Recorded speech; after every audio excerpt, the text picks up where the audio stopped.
Vicky and moms kitchen. మరి ఈ రోజు నేను మీ ముందుకి ఆంధ్ర స్టైల్లో టమాటా పచ్చడి ఎలా చేయాలో చూపించబోతున్నాను.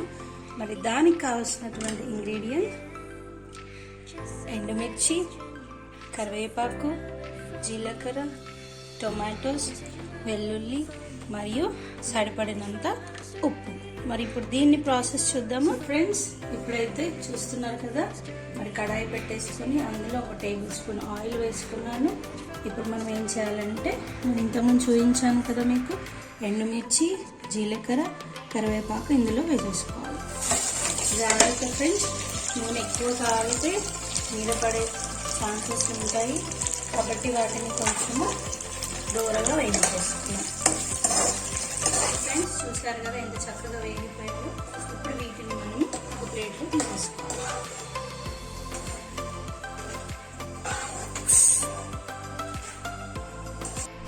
నెక్స్ట్ ఫ్రెండ్స్ చూసారు కదా, అదే ఆయిల్లో మనము కట్ చేసుకున్నటువంటి టొమాటోస్ మరియు వెల్లుల్లి వేసుకోవాలి.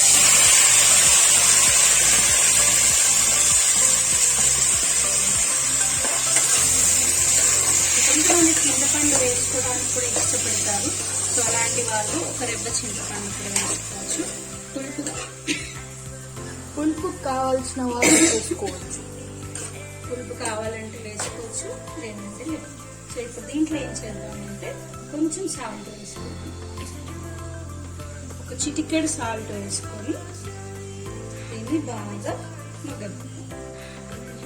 సో ఈలోపు మనం ఏం చేద్దామంటే, మరి ఈ వర్షాకాలంలో చలికాలంలో అందరూ ఇష్టపడేది వేడివేడిగా అన్నం తినాలనుకుంటారు కాబట్టి మనమైతే రైస్ కూడా పెట్టేసుకుందాం ఫ్రెండ్స్.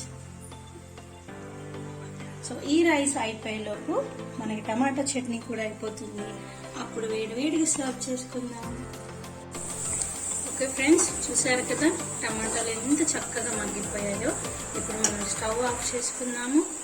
నెక్స్ట్ ఏంటంటే, దీన్ని కొంచెం చల్లారిన తర్వాత మిక్సీ చేసుకోవాలి. బట్ ఇక్కడ చూడండి ఫ్రెండ్స్, మీకు ఒక చిట్కా చెప్తాను. అదేంటి అంటే, మనము ఎండుమిర్చి మరియు టమాటా ఒకేసారి వేసుకుంటే ఎండుమిర్చి సరిగా మెదగదన్నమాట. సో ఫస్ట్ ఏం చేయాలంటే, గ్రైండర్లో ఎండుమిర్చి, సో ఇంతకుముందు నేను దీంట్లో కొంచెం సాల్ట్ వేసాను కదా, ఇప్పుడు దీంతో పాటు కొంచెం చిటికెడు సాల్ట్ వేసి ఫస్ట్ దీన్ని బ్లెండ్ చేసుకొని దెన్ నెక్స్ట్ ఇది వేసేసి మనము ఫైన్గా బ్లెండ్ చేసేసుకోవాలి. ఓకే సరే ఫ్రెండ్స్, ఇది మిక్సీ పట్టుకున్న తర్వాత ఇలా అయింది చట్నీ. ఒకవేళ మీకు తాలింపు కావాలనుకుంటే వేసుకోవచ్చు, లేదంటే ఇలానే తినేయచ్చు. చాలా టేస్టీగా ఉంటుంది. ఇప్పుడు ఫైనల్ టచ్ ఇద్దాం దీనికి. ఏంటి అంటే, చిన్నగా కట్ చేసుకున్నటువంటి ఆనియన్స్ వేసేద్దాం. సో ఈలోపు రైస్ అయితే రెడీగా ఉంది ఫ్రెండ్స్. మరి మేమైతే చక్కగా తినేస్తాము. సో మాతో పాటు మీరు కూడా వచ్చేయండి.